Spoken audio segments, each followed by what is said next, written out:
Dyma Pistyll Rhaeadr sydd yn ôl yr hen rigwm o'r 19fed ganrif yn un o saith rhyfeddod Cymru, bod y cerdd na yn bychanu pobl Eryri braidd.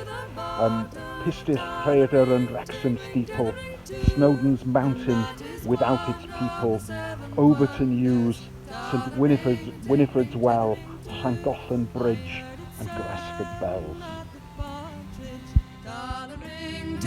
Tethering too, on the shore was playing stool ball.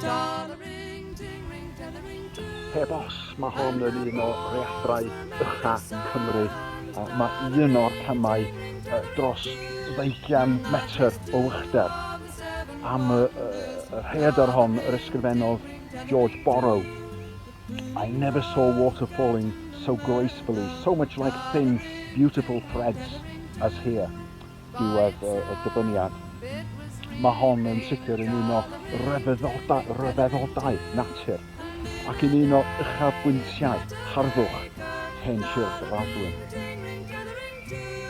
And that is 3 of the 7 wonders